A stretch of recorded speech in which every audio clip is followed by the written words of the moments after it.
오즈모 포켓4를 당근에 팔았습니다. 그리고 그 돈으로 뭘 샀냐면 오즈모 액션 6를 샀습니다.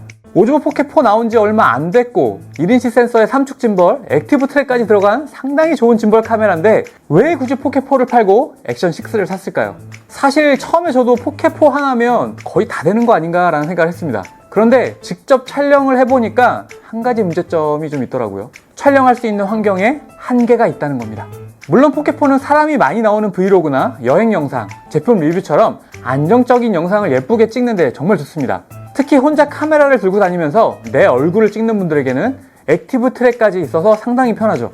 그런데 비가 온다, 물이 튄다, 자전거를 탄다, 등산을 한다, 카메라를 몸에 달거나 헬멧에 붙인다, 갑자기 뛰어야 된다. 이런 상황이 오면 이야기가 달라집니다.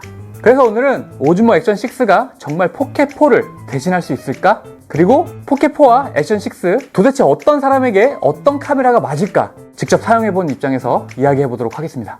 그리고 액션 6의 가장 큰 특징, 정사각형 센서와 가변 조리개가 실제 촬영에서 얼마나 유용한지, 마지막에는 제가 실제로 사용하는 세팅까지 알려드릴게요. 요 첫인상부터 굉장히 좋죠. 액션 6를 처음 봤을 때 가장 먼저 느끼는 건 이건 진짜 막 써도 되는 카메라구나 라는 느낌입니다. 전면에는 기존의 액션캠에서 익숙했던 레드링이 사라지고 전체적으로 시크한 올블랙 디자인으로 바뀌었습니다. 저는 개인적으로 레드링 있는 게 괜찮긴 했는데 이것도 나쁘지 않은 것 같아요. 디자인보다 더 마음에 드는 건 바로 50기가 내장 메모리. 이게 별거 아닌 것 같죠? 그런데 촬영하다 보면 이게 정말 큽니다. SD카드 깜빡하고 안 가져왔다. 괜찮습니다. SD카드 용량 꽉 찼다? 일단 계속 찍을 수 있습니다. 액션 6는 50기가 내장 메모리를 갖추고 있어서 SD카드 없어도 웬만한 컷을 소화할 수 있습니다. 물론 포켓4가 107기가 내장 메모리가 지원되어 있어서 용량은 살짝 아쉽지만 그래도 50기가가 어디예요. 한번 촬영할 때 50기가면 뭐 웬만한 거 다 될 것 같은데. 카메라를 여러 대 들고 다니거나 갑자기 촬영해야 되는 크리에이터 입장에서 이런 사소한 편의성이 생각보다 큽니다.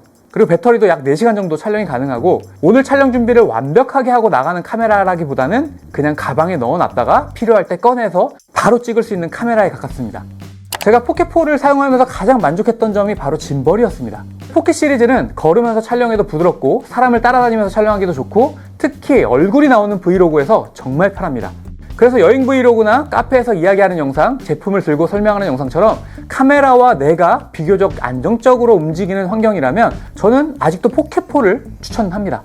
그런데 제가 촬영하는 환경은 조금 달랐어요. 밖에 돌아다니면서 촬영하다 보면 자전거도 타고 등산도 하고 비도 맞고 물에 들어가서 잠수도 하고 카메라를 몸에 붙여야 할 때도 있습니다. 이때 포켓4 같은 짐벌 카메라는 아무래도 좀 조심스러울 수밖에 없고요. 이렇게 툭툭 치게 될 수 있기 때문에 조금 불편합니다. 포켓4는 방수가 안 되죠. DJI 매뉴얼에도 물에 노출하지 말라고 안내되어 있죠. 비공식적인 방수팩을 판매를 하긴 하는데 너무 불편하더라고요. 크기만 하고 컨트롤하기도 너무 힘들고. 반면 액션 6는 본체만으로도 최대 20m 방수를 지원하기도 하고 바다에 들어갈 때는 전용 방수 킷을 달고 들어가면 든든하죠. 왜냐면 이제 소금물이니까 소금물이 여기 들어가면 부식이 생길 수도 있단 말이에요. 그럴 때는 방수 키트. 그리고 액션 6는 배터리 커버에도 이중 잠금 구조가 적용되어 있어서 격한 활동이나 수중 촬영에서 실수로 커버가 열리는 상황이 줄었고요. 포켓4가 좋은 영상을 예쁘게 찍는 카메라라면 액션 6는 일단 찍을 수 있는 상황을 최대한 넓혀주는 카메라라는 차이가 있습니다. 액션캠이라고 하면 보통 화질은 그냥 액션캠이지 라는 생각할 수 있는데 액션 6에서 가장 재밌는 부분이 바로 1.1인치 정사각형 센서입니다. 액션 6는 기존 액션캠과 달리 정사각형 형태의 센서를 사용합니다. 그리고 이게 크리에이터 입장에서 굉장히 재미있는 포인트예요.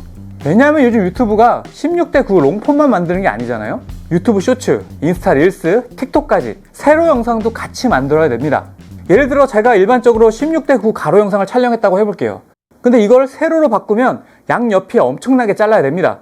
그러면 화각 좁아지고 화질도 원본만 못하죠. 구도도 답답하고요. 그런데 액션 6의 정사각형 기반의 촬영을 사용하면 한번 촬영한 소스를 가로 영상과 세로 영상으로 훨씬 유연하게 재구성할 수 있습니다. 즉 촬영 한 번만으로 롱폼과 쇼츠를 같이 만드는데 유리한 구조라고 할 수 있어요. 다만 여기서 정확하게 하나 말씀드리면 이거 완전히 무손실은 아닙니다. 어쨌든 크롭을 하는 거기 때문에 최종 출력 비율과 촬영 모드에 따라 화각과 해상도의 차이가 생깁니다. 하지만 기존 16:9 영상을 억지로 9:16으로 자르는 것보다 구도 선택의 여유가 훨씬 더 커지는 게 핵심이에요. 이건 저처럼 유튜브 롱폼도 만들고 쇼츠도 같이 만드는 사람에게 굉장히 큰 장점입니다. 그리고 액션 6에서 제가 제일 재미있게 사용한 기능이 가변 조리개입니다.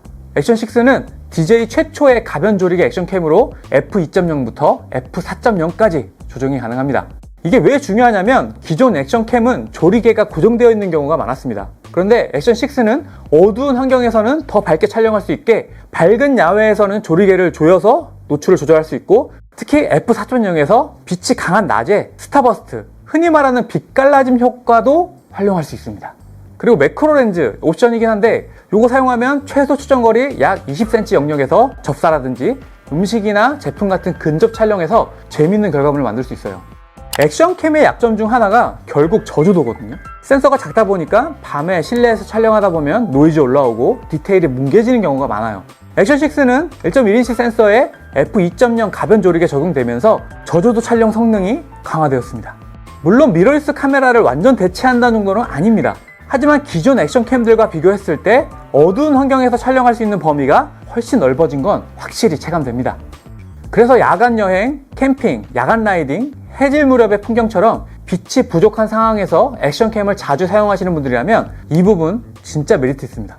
액션 6는 DJI 무선 마이크 시스템을 별도로 수신기 없이 카메라와 직접 연결할 수 있고, 카메라에 동그리 꽂고 그 위에 리시버 달고 케이블 연결하고 이런 과정 없이 그냥 페어링 해놓고 카메라 켜고 바로 촬영하면 됩니다.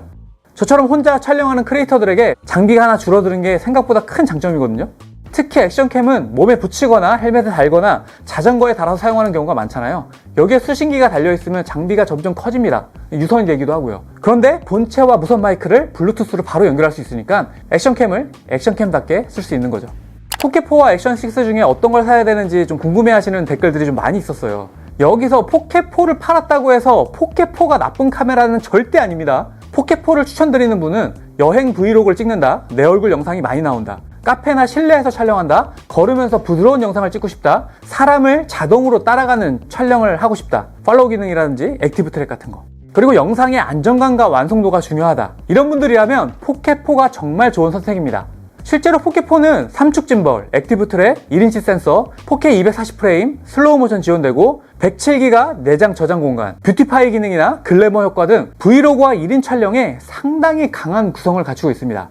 반대로 액션 6를 추천드리는 환경은 러닝을 한다, 자전거를 탄다, 등산을 한다, 물놀이를 한다, 여행 중에 비를 맞을 수 있다, 헬멧이나 자전거에 카메라를 달고 싶다, 롱폼과 쇼츠를 동시에 만든다, 밤이나 저조도 촬영을 많이 한다, 그리고 무엇보다 카메라를 조심해서 쓰는 것보다 그냥 들고 나가서 찍고 싶다, 이런 분들이라면 액션 6가 훨씬 더 잘 맞습니다. 액션 6는 포켓4에 있는 액티브 트랙이나 뷰티파이 기능들은 지원을 안 하거든요. 그런데 저는 이미 스마트폰으로 촬영하는 게 익숙해져서 피사체를 자동으로 추적하게 하는 액티브 트랙을 사용하지 않아도 액션 6에 있는 손떨방 기능을 활용해서 핸드헬드 기법으로 촬영하면 되니까 이렇게 익숙하거든요. 스마트폰으로 많이 촬영했기 때문에. 뷰티파이 기능이나 글래머 기능은 피부가 뽀얗게 화사하게 나오는 거라 굳이 그렇게까지 예뻐 보이고 싶은 나이는 아니라 가지고 액션 4의 장점보다 액션 6의 장점이 더 끌렸던 것 같아요. 전용 앱을 활용해서 원터치 백업도 포켓4나 액션 6 모두 가능하고 스마트폰으로 실시간 모니터링도 가능하기 때문에 저는 액션 6가 더 잘 맞는 것 같아요. 그리고 이건 액션 6를 구매했다면 한 번쯤 테스트 해보셨으면 좋겠습니다. 제가 지금 이제 세팅해놓고 사용하는 촬영값인데, 제가 주간 야외에서 촬영하는 기본값은 화이트 밸런스 5200켈빈, 그리고 EV는 마이너스 0.3, ISO는 상황에 따라 100에서 3200 정도 그냥 왔다 갔다 하는 것 같아요. 그 실내 촬영은 화이트 밸런스 4600켈빈, 그리고 EV는 플러스 0.3 정도 맞춰보고 조리개는 상황에 따라 자동으로 사용합니다. 그리고 야간에는 화이트 밸런스 한 4500에서 4600, 그 손떨림 보정은 상황에 따라 락스테디를 기본적으로 사용하고 있지만 야간에는 락스테디 모드를 그때마다 약간 이제 바꾸고 있습니다. 왜냐면 무조건 강한 손떨림 보정을 쓰는 것보다 화각과 흔들림 사이에 적절하게 균형을 잡아주는 게 더 좋다고 생각하거든요. 주간에는 기본적으로 락스테디 모드를 활성화하고 있지만 야간에는 꺼놓고 기본적으로 사용하는 것도 괜찮다. DJI 공식 사양에선 액션 6가 4K 커스텀 모드에서는 3840, 3840 촬영을 지원하고 일반 16:9에서는 8K 30프레임까지 지원이 됩니다. 이게 펌웨어 업데이트 돼가지고 8K까지 지원되는데 한 번 더 힘을 내서 60프레임까지 파이팅! 정사각형 소스를 활용할 때는 편집 프로그램에서 16:9와 9:16 시퀀서를 각각 만들어서 구도를 다시 잡아주면 되고, 저 같은 크리에이터들은 롱폼과 숏폼을 같이 찍고 그 원본을 같이 보유할 수 있는 게 굉장히 장점인 것 같아요. 시간도 절약되고. 자, 정리해보겠습니다. 오즈모 6는 새로운 액션캠이 나왔다 정도로 볼 제품은 아니에요. 제가 가장 크게 느낀 변화는 카메라의 스펙보다 촬영할 수 있는 상황이 훨씬 더 넓어졌다는 겁니다. 물론 기존의 오즈모 5도 그렇고 4도 그렇지만 굉장히 좋았죠. 현존하는 액션캠 중에 저는 제일 호평을 듣는 제품이라 그냥 기본 설정으로 사용해도 무난한 제품이고 환경에 맞게 잘 설정하면 더 유용한 제품이 될 수 있을 거라 생각이 됩니다.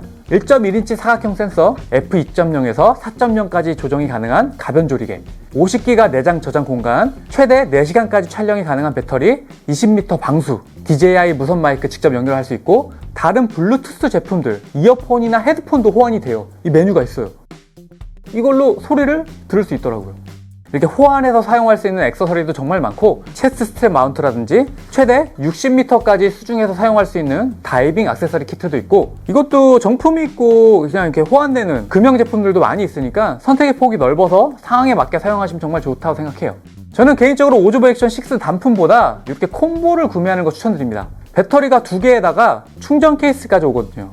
이게 충전 케이스가 진짜 잘 나왔어요. 이렇게 해가지고 USB 여기 연결해 놓고 뽑아서 충전할 수 있는 자체 충전 기능이 있으면 참 좋겠지만 그래도 이게 어디예요. 1.5m까지 늘어나는 이 확장 로드도 기본적으로 오는데 어떤 분들은 이게 살짝 무게감이 있다라고 하는데 저는 괜찮은 것 같아요. 짧게 잡고 이 아래 삼각대가 있으면 좋지 않겠냐라고 하는데 그건 옵션으로 있습니다. 그런 분들을 위해서 아래 쇼핑 탭에 다양한 액세서리 옵션들을 넣어 놓을 테니까 참고하세요. 이것도 조명이에요. 옆에다가 달고 바로 할 수 있고 켈빈 값이라든지 밝기도 바꿀 수 있고 카드 케이스 떨어뜨리면 속상하잖아요. 필름은 무조건 붙이세요. 카메라 렌즈 필름과 전면 LCD 필름 그리고 후면도 요 기본적으로 붙이는 거 추천드리고 요 케이스에 쏙 넣어서 다니면 진짜 좋거든요. 가방에다가 달랑달랑 매달 수 있게 나오는 이 액세서리 키트가 있어요. 요것도 제가 쇼핑란에 넣어 놓겠습니다. 자, 저처럼 포켓4를 쓰다가 액션 6로 넘어가야 할지 고민하신다면 이렇게 생각하시면 됩니다. 사람을 예쁘게 안정적으로 찍고 싶다? 그럼 포켓4. 사람도 찍지만 환경이 더 중요하다. 비나 물, 움직임, 액티비티까지 전부 커버하고 싶다? 그럴 땐 액션 6. 포켓4가 내가 카메라를 들고 좋은 영상을 만드는 카메라라면 액션 6는 카메라 때문에 촬영을 포기하지 않게 해주는 카메라라고 생각합니다. 특히 유튜브 하면서 롱폼도 만들고 쇼츠도 만들고 여행도 다니고 야외 촬영도 많이 하신다면 저는 액션 6의 활용도가 훨씬 더 높다고 생각합니다. 반응도 좋아요. 얘는 전원이 여기 그 녹화 버튼인데 그냥 녹화 버튼을 누르잖아요? 그럼 바로 전원이 켜져요. 바로 촬영할 수 있어요. 포켓4가 좀 답답했던 게 이렇게 촬영하고 가다가 나를 빨리 촬영하고 싶거나 아니 어떤 상황이 있는데 얘를 딱 돌리잖아요? 그럼 얘는 포켓4가 이렇게 돌아가요. 너무 답답한 거예요. 근데 갑자기 이렇게 촬영하다가 얘는 이게 안 돼. 그래서 저는 액션 6가 저랑 더 잘 맞는다. 오늘 영상이 오즈모 액션 6와 포켓4 사이에서 고민하시는 분들에게 도움이 되셨다면 구독과 좋아요 부탁드리고 궁금한 점은 댓글로 남겨주세요. 영상 끝까지 봐주셔서 감사합니다. 끝!